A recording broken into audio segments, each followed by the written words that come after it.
देशाचे माजी पंतप्रधान मनमोहन सिंग यांचं आज रात्री निधन झालं। वयाच्या 92व्या वर्षी त्यांनी दिल्लीच्या एम्स रुग्णालयात अखेरचा श्वास घेतला।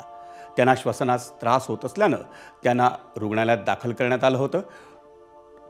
डॉक्टर मनमोहन सिंग यांचा जन्म हा 26 सप्टेंबर 1932 रोजी झाला। सध्या पाकिस्तानात असलेल्या पंजाब प्रांतातल्या गाह या गावात त्यांचा जन्म झाला होता।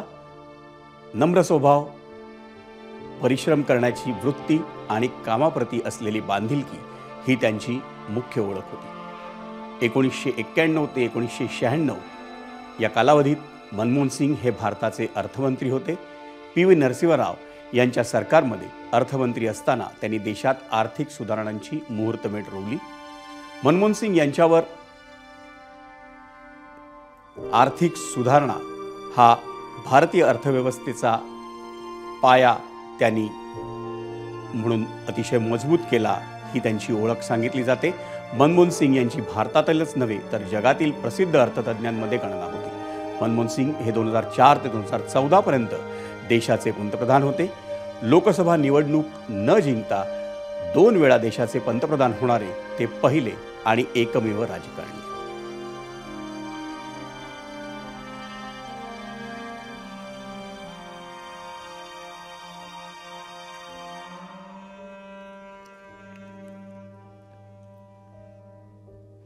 आणि आपल्या सोबत आता आपला नवी दिल्लीचा प्रतिनिधी सोमेश कोलगे आहे।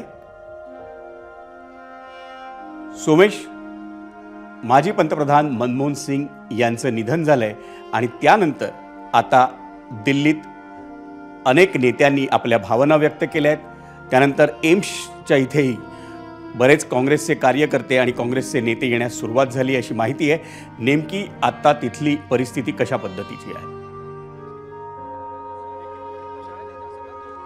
नक्कीच साधारण 9:51च्या दरम्यान माजी पंतप्रधान मनमोहन सिंग यांचं निधन झालंय आणि त्याबाबतची घोषणा अधिकृतपणे ही एम्सने बुलेटिन काढून आता थोड्याच वेळापूर्वी केली आहे। आणि अगदी थोड्या वेळापूर्वी काँग्रेसच्या नेत्या प्रियांका गांधी या स्वतः हॉस्पिटलमधून निघाल्यात आणि त्यांच्या घराच्या दिशेने गेलेल्या आहेत। आपण आता पाहू शकतो की एम्सच्या बाहेर, नवी दिल्लीतील एम्सच्या बाहेर खूप मोठ्या प्रमाणावर फौजफाटा तैनात करण्यात आलेला आहे। सर्वसामान्य नागरिकांना कोणत्याही कारणाशिवाय एम्समध्ये जायला मनाई करण्यात आलेली आहे। आपण आता उभे आहोत अखिल भारतीय आयुर्विज्ञान संस्थांच्या गेट क्रमांक 1 वर आणि त्या ठिकाणी हा फौजफाटा उभारण्यात आलेला आहे। स्वतः देशाचे केंद्रीय आरोग्य मंत्री जे.पी. नड्डा, भारतीय जनता पक्षाचे राष्ट्रीय अध्यक्ष जे.पी. नड्डा इथे आले होते आणि त्यानंतर मग एम्सच्या वतीने अधिकृत घोषणा करण्यात आली बुलेटिन काढून। त्यापूर्वीच काँग्रेसच्या नेत्या सोनिया गांधी, प्रियांका गांधी स्वतः एम्स या रुग्णालयामध्ये आल्या होत्या।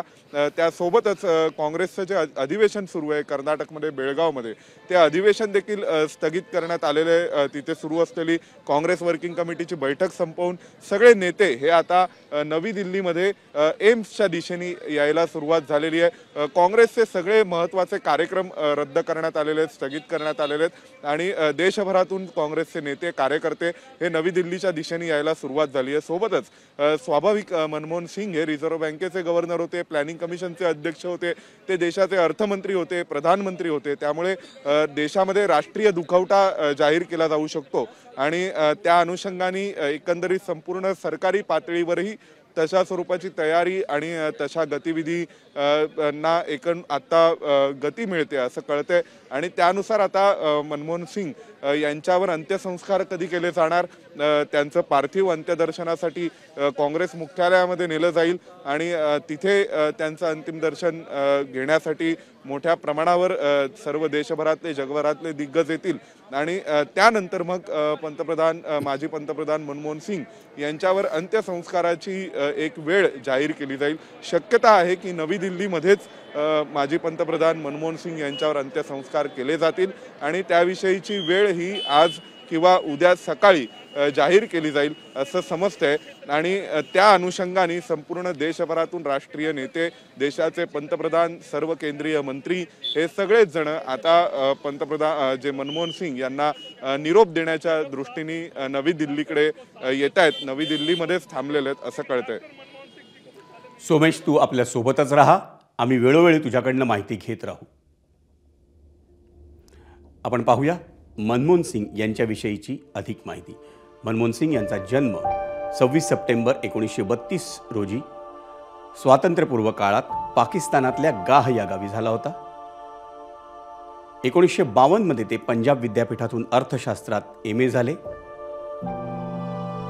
आणि केम्ब्रिज विद्यापीठात त्यांना 1954 साली सेंट जॉन्स कॉलेजमध्ये उत्कृष्ट कामगिरीसाठी राईट्स पुरस्कार मिळाला. आपल्या सगळ्यांनाच कल्पना आहे, केम्ब्रिज आणि ऑक्सफर्डमधून त्यांनी उच्च शिक्षण घेतलं होतं. ऑक्सफर्ड विद्यापीठाची त्यांनी DPhil आणि DLitt तसंच PhD ही 1957 साली मिळवली. 1971 साली मनमोहन सिंगांनी भारत सरकारसाठी काम करण्याला सुरुवात केली. त्यांनी प्रशासनात विविध पदांवर जबाबदारी सांभाळली. 1971 ते 72 या कालावधीत ते परराष्ट्र व्यापार खात्याचे आर्थिक सल्लागार होते. 1972 ते 76 या काळात अर्थ खात्याचे मुख्य आर्थिक सल्लागार ही जबाबदारी त्यांनी सांभाळली. 1976 ते 1980 या काळात रिझर्व्ह बँकेचे संचालक म्हणून त्यांनी जबाबदारी सांभाळली. 1980 ते 1982 या 2 वर्षात त्यांनी नियोजन आयोगाचं सदस्यपद भूषवलं. 1982 ते 1985 या काळात मनमोहन सिंग हे रिझर्व्ह बँकेचे गव्हर्नर होते आणि 1985 ते 1990 या काळात नियोजन आयोगाचे उपाध्यक्ष म्हणून त्यांनी जबाबदारी सांभाळली. 1990 ते 1991 या वर्षभरात त्यांनी पंतप्रधानांचे आर्थिक सल्लागार म्हणून जबाबदारी सांभाळली आणि 2004 ते 2014 या 10 वर्षाच्या काळात त्यांनी भारताचं पंतप्रधान पद भूषवलं.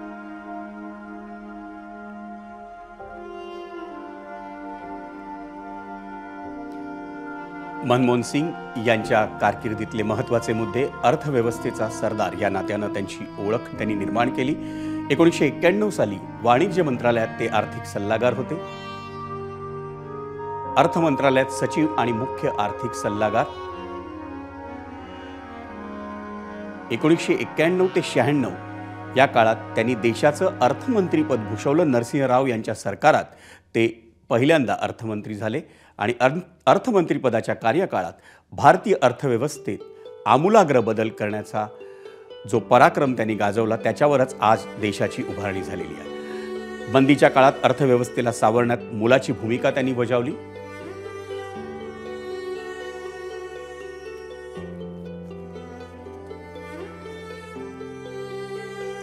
आणि आत्ता आपल्यासोबत काँग्रेसचे नेते आणि माजी मुख्यमंत्री पृथ्वीराज चव्हाण आहेत. चव्हाण साहेब, काँग्रेससाठी अतिशय दुःखद प्रसंग आहे, पण आपल्याकडे मनमोहन सिंगांच्या खूप आठवणी आहेत. त्या आठवणींना आज उजाळा देताना आपण काय सांगाल? मनमोहन सिंग याचं निधन हा देशाचं एक मोठं नुकसान झालेलं आहे, काँग्रेस पक्षाचंही मोठं नुकसान झालेलं आहे. तसं मलाही व्यक्तिगत रीतीनं खूप मोठा धक्का बसलेला आहे. कारण माझं राजकारणाची सुरुवात देखील झाली त्यावेळेला डॉक्टर मनमोहन सिंग हे अर्थमंत्री म्हणून 1991ला त्यांनी काम पाहिलं आणि देशाचं अर्थकारणची दिशा त्यांनी संपूर्णपणे आमूलाग्र बदलली. तो सगळा कालखंड मी जवळून संसदेतून पाहिलेला आहे. त्यानंतर 2004 साली मला त्यांच्या मंत्रिमंडळामध्ये अत्यंत महत्वाची जबाबदारी म्हणजे पंतप्रधान कार्यालयाचा राज्यमंत्री म्हणून काम करण्याची संधी सोनिया गांधी आणि मनमोहन सिंग यांनी दिली. आणि त्यानंतर सोनिया गांधींचा पार्टीचा महासचिव आणि डॉक्टर मनमोहन सिंग यांचा राज्यमंत्री अशी दुहेरी कामगिरी, समन्वयाची कामगिरी मी केली, मला करावी लागली. 6.5 वर्ष अत्यंत माझ्याकरता वैयक्तिक जीवनातला एक सुवर्ण काळ होता. मला खूप काही शिकायला मिळालं. दोघांनी मला प्रचंड मोठं प्रेम दिलं आणि त्यांच्या दोघांच्या आशीर्वादामुळेच मला 6 वर्ष दिल्लीमध्ये पंतप्रधान कार्यालयाचा राज्यमंत्री आणि काँग्रेस पक्षाचा महासचिव म्हणून काम करता आलं. पण मला मग नोव्हेंबर 2010 मध्ये अचानक मुंबईला मुख्यमंत्री म्हणून यावं लागलं. त्यानंतर माझा त्यांचा दैनंदिन संबंध तुटला, पण आम्ही नेहमी दिल्लीला गेलो की त्यांना भेटत असे आणि ते विचारपूस करत असे, महाराष्ट्राबद्दल विचारपूस करत असत. महाराष्ट्राचे मुख्यमंत्री असताना आम्ही त्यांच्याकडे अनेक वेळा गेलो होतो आणि काही महत्वाचे निर्णय त्यांच्याकडून आम्ही करून घेतले होते. तो सर्वच 10 वर्षाचा UPAचा कालखंड, त्याच्या आधीचा मनमोहन सिंग यांचा अर्थमंत्री पदाचा 91 ते 96चा 5 वर्षाचा कालखंड हा देशाच्या इतिहासामधले अत्यंत महत्वाचे कालखंड होते. एका कालखंडामध्ये देशाची आर्थिक दिशा बदलली आणि देशाला एक महाशक्ती म्हणून होण्याच्या मार्गावर त्यांनी नेऊन सोडलं.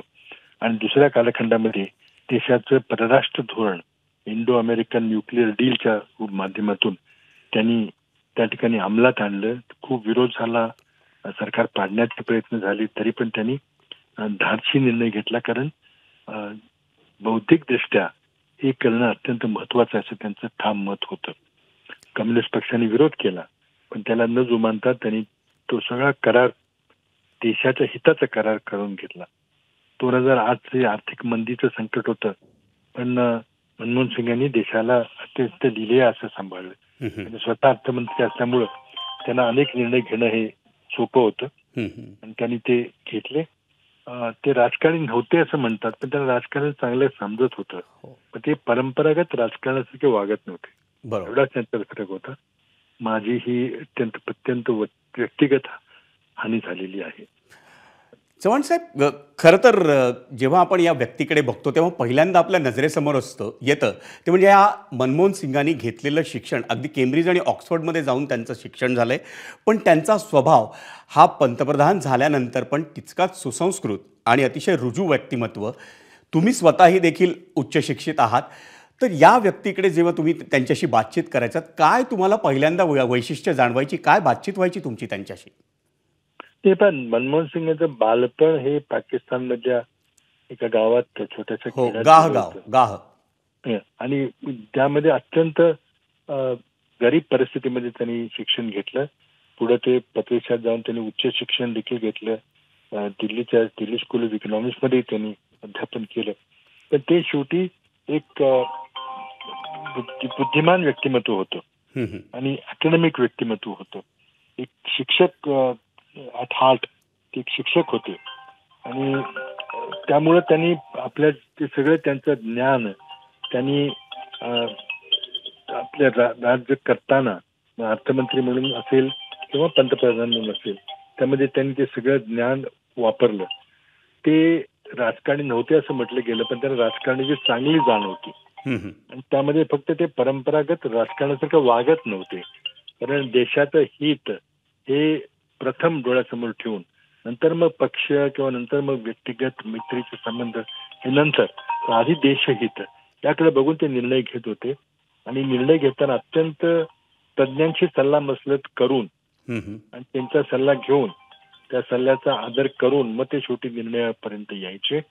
कधीही त्यांना गर्व झालेला मला दिसला नाही की मी फार सुशिक्षित आहे त्यामुळे मला आय एस अधिकाऱ्यांच्या पेक्षा जास्त कळतं वगैरे असं कधीच त्यांना जाणवलं नाही. ते प्रत्येक तज्ञाचा सल्लागाराचा आदर करायचे आणि स्वतःभोवती अनेक आर्थिक सल्लागार तज्ञ देखील त्यांनी गोळा केले होते.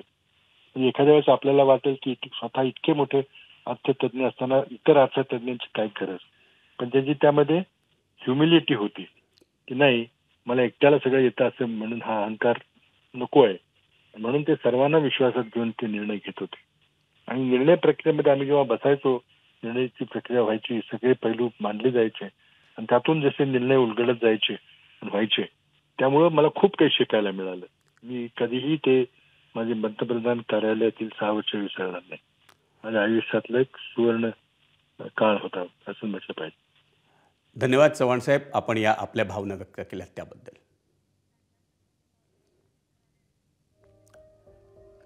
माजी पंतप्रधान मनमोहन सिंग यांच्या निधनानंतर राजकीय नेत्यांनी आपल्या भावना व्यक्त केल्यात. आपण पाहूयात त्यांनी काय म्हटलंय. डॉक्टर मनमोहन सिंह जी के निधन पर बहुत ही अफसोस हुआ. वो मेरे ख्याल में देश के पहले प्रधानमंत्री थे जो इकोनॉमिस्ट, और उनकी छाप पूरी दुनिया में पड़ी. उनके इकोनॉमिक लिबरलाइजेशन के लिए जिससे हिंदुस्तान का इकोनॉमिक नक्शा ही बदल गया. आज उनके क्रिटिक भी उनकी तारीफ करते. हमें दोनों को इकट्ठे काम करने का मौका एज कुलीग भी मिला 91 से 96 तक. नरसिम्हा राव जी की गवर्नमेंट में हम दोनों कैबिनेट मिनिस्टर थे. It's a very tragic, hold on. Please. It's a very tragic development. All of us are in mourning. He was a great prime minister who served the nation as prime minister, finance minister. He was somebody who was a visionary, who did a great deal for the country.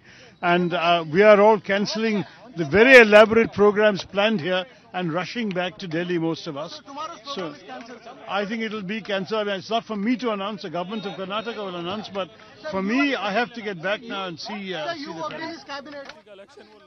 I remember him as a man, a good leader. 18 साल की मेरी उम्र थी जब उन्होंने election लड़े थे, तो Wai ambassador में और वाइट उन्होंने कुर्ता पजामा पहना था। मैंने उनको पकड़ा, मैं कहा सर आप ऊपर चलिए हमारे साथ। तो मैंने उस टाइम में 18 साल की छोटी उम्र थी।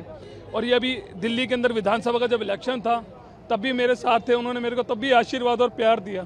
तो हम डॉक्टर मनमोहन सिंह जी का आशीर्वाद और प्यार नहीं भूल सकते। ये सच है हमारे सामने। जो इस देश के लिए डॉक्टर मनमोहन सिंह जी ने करा है उसको हम भुला नहीं सकते। यादें ये थी जब वो दक्षिण दिल्ली में इलेक्शन लड़ते, मेरे क्षेत्र से रजौरी गार्डन तिलहट से लड़े थे इलेक्शन। मेरी 18 साल की उम्र थी, मैं बहुत छोटा था। अम्बेडकर गाड़ी में आए तो मैंने गाड़ी का दरवाजा खोला, कहते बेटा, मैं कहा सर मैं आपको पकड़ के ले जाना चाहता हूँ, मेरे पास फोटो है सब चीज़ की। फिर उसके बाद जब वो हो गया था इलेक्शन, वो थोड़ा सा हार गए मल्होत्रा जी के बाद। उसके बाद जब वो विधानसभा का इलेक्शन हुआ तो मैं विधानसभा के इलेक्शन में उनके पास आया, कहते बेटा, मैं कहा बाबूजी मैं वही छोटा सा लड़का हूँ जिसको आपने आशीर्वाद दिया।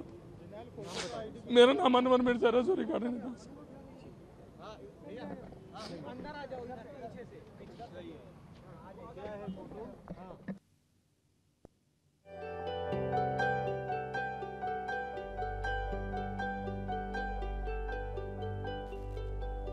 मनमोहन सिंग यांनी घेतलेले महत्त्वाचे निर्णय आपण पाहतोय।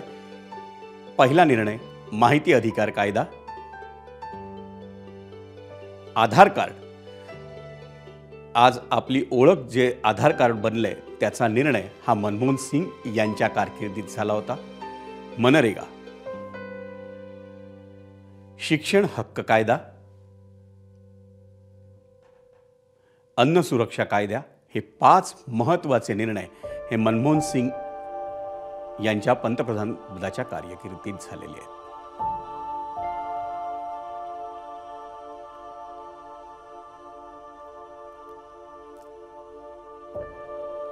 आणि माजी पंतप्रधान मनमोहन सिंग यांच्या निधनानंतर विविध राजकीय नेत्यांनी एबीपी माझाला आपल्या प्रतिक्रिया दिल्या, आपल्या भावना एबीपी माझाशी बोलताना त्यांनी व्यक्त केल्या। पाहूयात त्यांनी काय म्हटले।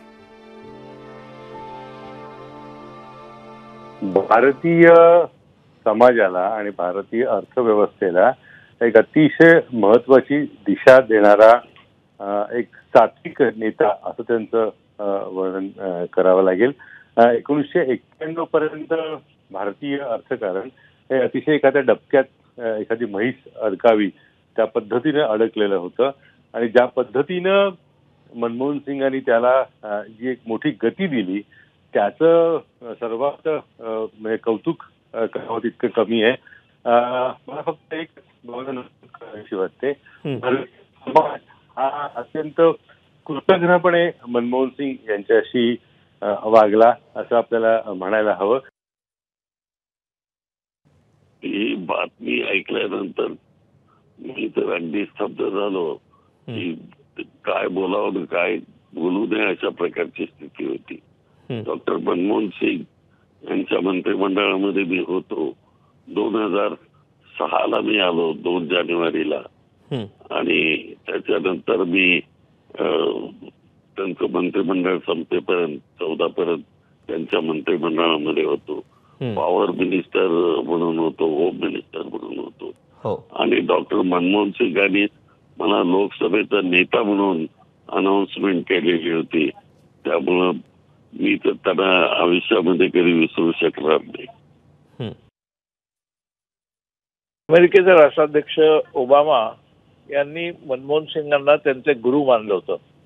इतकंच नाही तर त्यांनी असंही म्हटलं होतं की जगात त्यावेळेला म्हणजे ते अध्यक्ष असताना इतकं आर्थिक ज्ञान असलेला दुसरा कोणताही राष्ट्रप्रमुख कोणत्याही देशात नाही।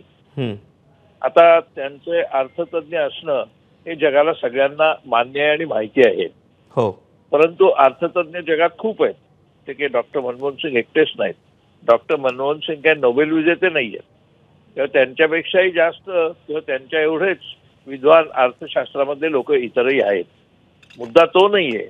इतका विद्वान अर्थतज्ञ आपल्या देशाचा पंतप्रधान म्हणून सोनिया गांधींनी नियुक्त केला. अतिशय दुःख झालेलं मनमोहन सिंग साहेबांच्या निधनाची बातमी आता आली आणि सगळ्या जुन्या आठवणी समोर आल्या. शंकरराव चव्हाण साहेब आणि त्या देवांनीही मनमोहन सिंग साहेबांनी नरसिंहरावजींच्या मंत्रिमंडळात एकत्रितपणे काम केलंय. व्यक्तिगत पातळीवर दोघांची अतिशय जवळीक स्थिती संबंध चांगले राहतात.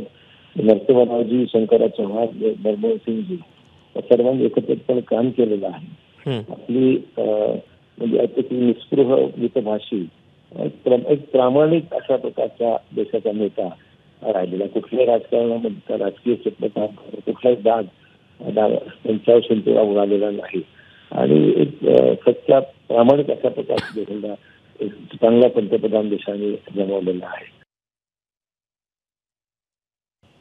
खूप मोठा कर्तृत्ववान भारताचा सुपुत्र आपण आज घालवलेला आहे. म्हणजे मला प्रचंड अस्वस्थ आणि दुःख होणारी घटना आहे. कारण का पवार सुळे आणि मनमोहन सिंग साहेबांच्या कुटुंबाचे आमचे अतिशय जवळचे संबंध, कौटुंबिक संबंध. म्हणजे मी अनेक वेळा पवार साहेबांना आणि मनमोहन सिंग साहेबांना चिरवायची की तुम्ही दोघं आठवड्यातून 6 वेळा भेटता, रोज भेटायचे ते 10 वर्ष सलग. म्हणजे आमच्या बरोबर त्या कुटुंबाबरोबर जेवढा वेळ नाही घालवला त्यांनी तेवढा दोघं एकामेकाला भेटायचे. आणि एक अतिशय मोठ्या मनाचा दिलदार कर्तृत्ववान सुसंस्कृत नेता. आणि त्यांनी भारतात तर इकॉनॉमी मध्ये नवीन निर्णय हे तर घेतलेच, पण त्याचबरोबर इंटरनॅशनली परदेशातही जाऊन जे नातं त्यांनी अमेरिकेबरोबर असेल, अनेक मोठ्या देशांबरोबर जे बेस तयार केला त्याच्यात म्हणजे एक्सटर्नल अफेअर्सचं जे अतिशय उत्तम काम, प्रेसिडेंट ओबामांचं त्यांचं नातं, किती अशा गोष्टी मी तुम्हाला त्यांच्याबद्दल सांगू की त्यांनी ज्या पद्धतीने ती नाती जपली, त्याच्यामधून पॉलिसीज बदलल्या आणि भारतातली इकॉनॉमी मधली सगळ्यात मोठी क्रांती मनमोहन सिंग साहेबांच्याच काळात झाली. अतिशय दुःखद अशी बातमी. आत्ताच आम्ही सगळे CWC मीटिंग मध्ये होतो आणि तिथे महात्मा गांधीजींचे 100 वर्ष AICC प्रेसिडेंट म्हणून त्याचा आम्ही ते साजरे करत होतो. मनमोहन सिंग साहेबांचा अनेकदा उल्लेख केला. कोणाला माहिती होतं की काही क्षणातच आम्हाला त्यांना परत श्रद्धांजली व्हावी लागेल. विश्वास बसत नाहीये की ते नाही आहेत. एक प्रधानमंत्रीच नाही, उत्कृष्ट प्रधानमंत्रीच नाही, पण एक जगात एक उत्कृष्ट असे अर्थतज्ञ म्हणून ते त्यांचं नाव होतं. भारताला अतिशय स्थिर इकॉनॉमी, जगभरात रिसेशन होतं तरी मनमोहन सिंग साहेबांच्या पॉलिसीमुळे भारत स्थिर राहिला त्यावेळेस. आणि अक्रॉस पार्टी लाईन्स त्यांना त्यांच्याबद्दल रिस्पेक्ट, शांततेत क्रांती कशी घडवायची हे त्यांना माहिती होतं. आणि आज काँग्रेसचं एक कुटुंबाचं ज्येष्ठ सदस्य म्हणूनच नाही, पण हा देशाचा नेता, एक देशाचा एक क्रांतिकारी नेतृत्व म्हणून त्यांच्या विचारातून त्यांनी क्रांती घडवली आणि अभ्यासातून आज पूर्ण देश त्यांना श्रद्धांजली वाहत आहे.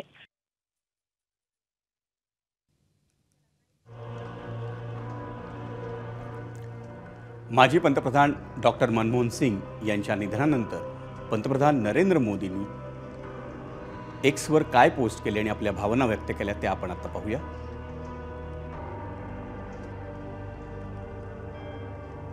मोदी म्हणतायत, भारतानं एक मोठा नेता गमावला. मनमोहन सिंग यांच्या निधनानं दुःख झालं. मनमोहन सिंग हे देशातील मोठे अर्थशास्त्रज्ञ होते. त्यांनी विविध शासकीय पदांवर तसंच अर्थमंत्री म्हणूनही काम केलं.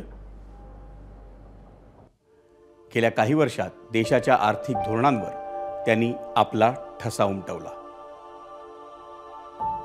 पंतप्रधान या नात्यानं देशातील नागरिकांचं जीवन सुधारण्यासाठी त्यांनी व्यापक प्रयत्न केले.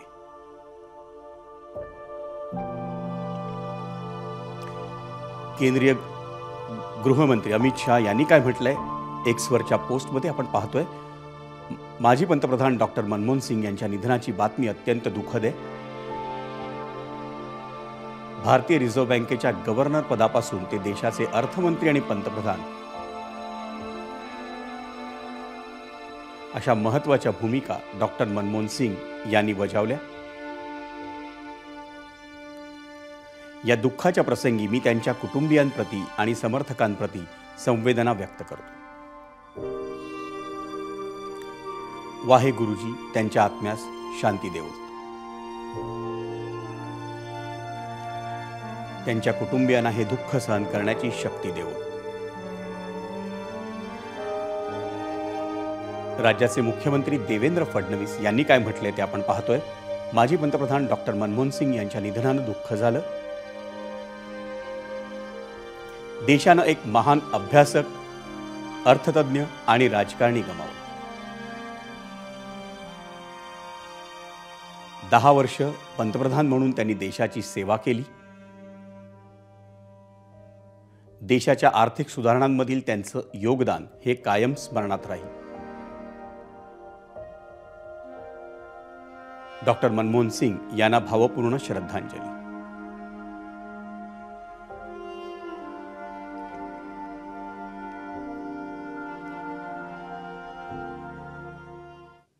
माजी पंतप्रधान मनमोहन सिंग यांच्या निधनानंतर राजकीय नेत्यांनी आपल्या भावना व्यक्त केल्या, त्याही आपण पाहूयात। डॉक्टर मनमोहन सिंह जी के निधन पर बहुत ही अफसोस हुआ। वो मेरे ख्याल में देश के पहले प्रधानमंत्री थे जो इकोनॉमिस्ट, और उनकी छाप पूरी दुनिया में पड़ी। उनके इकोनॉमिक लिबरलाइजेशन के लिए, जिससे हिंदुस्तान का इकोनॉमिक नक्शा ही बदल गया। आज उनके क्रिटिक भी उनकी तारीफ करते। हमें दोनों को इकट्ठे काम करने का मौका एज कुलीग भी मिला 91 से 96 तक। नरसिम्हा राव जी की गवर्नमेंट में हम दोनों कैबिनेट मिनिस्टर थे। It's a very tragic, hold on, please.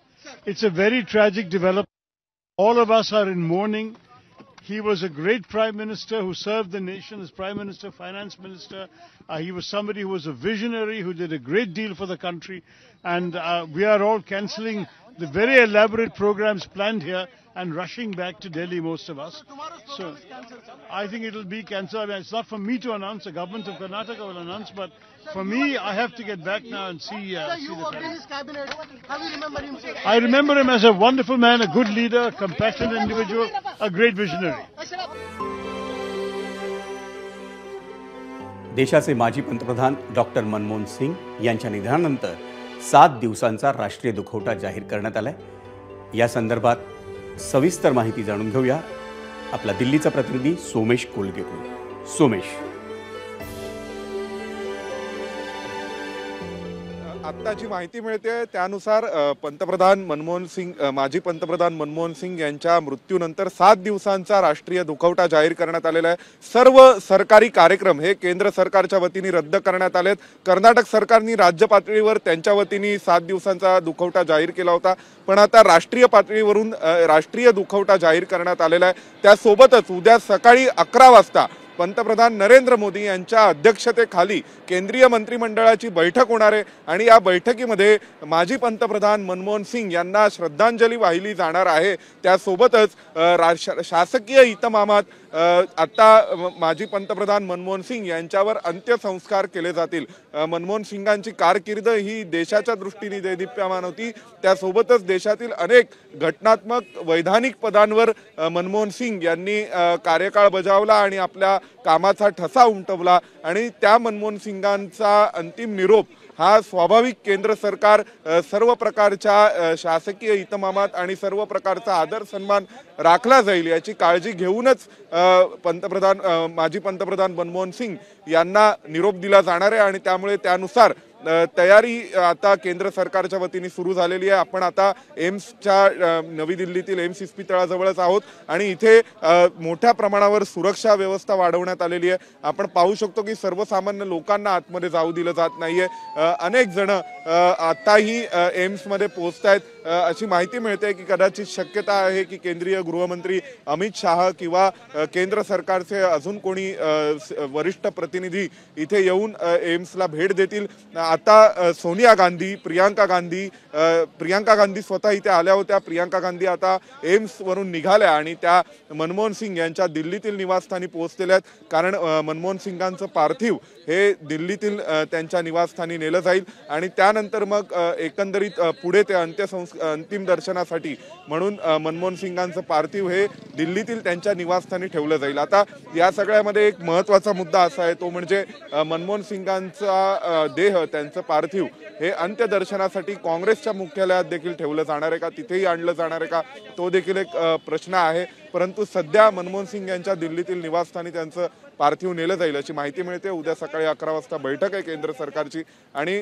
7 दिवसांचा राष्ट्रीय दुखवटा आता जाहीर करण्यात आलेला आहे. एका अर्थतज्ञाला, एका पंतप्रधानाला आणि जे कधी लोकसभेचे खासदार झाले नाहीत, लोकांमधून निवडून आले नाहीत, पण देशाच्या सर्वोच्च पदापर्यंत पोहोचले आणि त्यांनी सर्वोच्च पदावरून काम केलं, अशा मनमोहन सिंगांना निरोप देण्यासाठी देशभरामध्ये केंद्रीय पातळीवरून लगबग आणि तयारी सुरू झाल्याचं समजतं.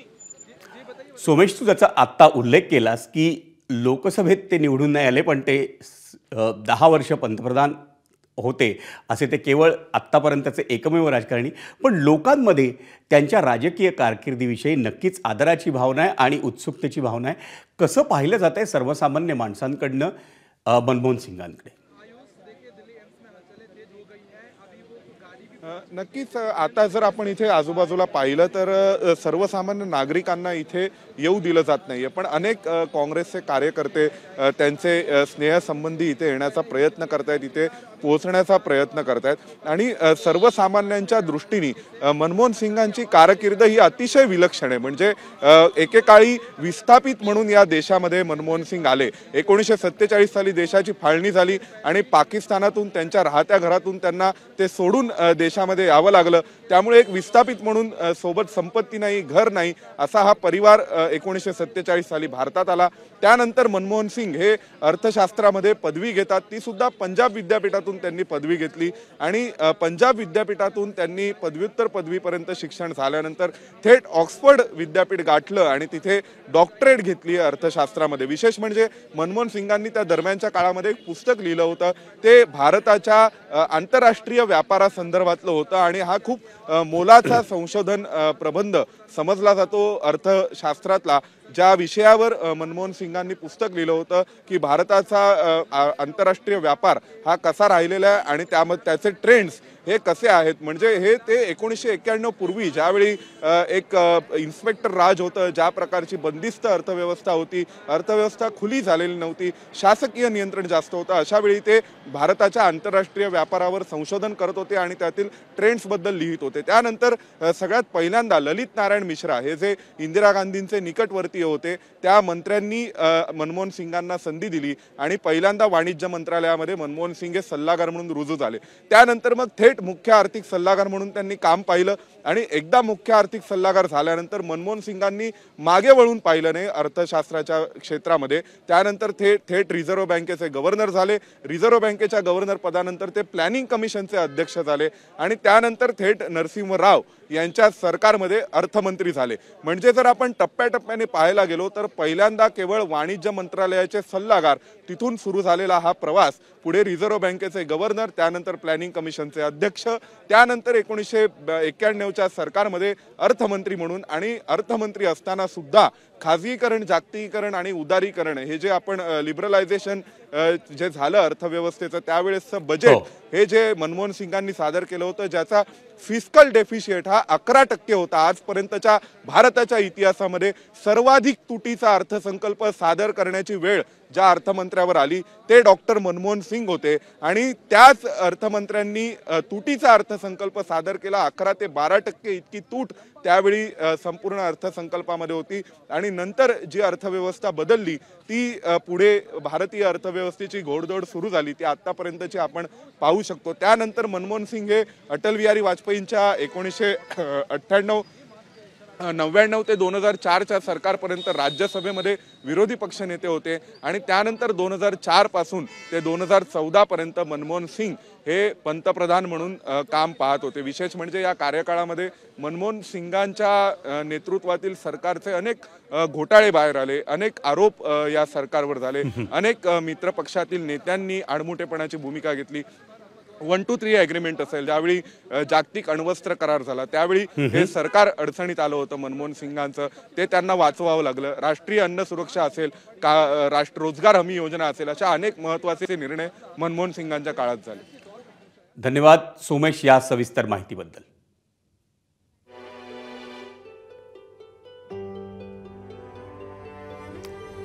देशाच्या अर्थव्यवस्थेला गती देणारा नेता अशी माजी पंतप्रधान मनमोहन सिंग यांची ओळख आहे। एबीपी माझा, उघडा डोळे बघा नीट।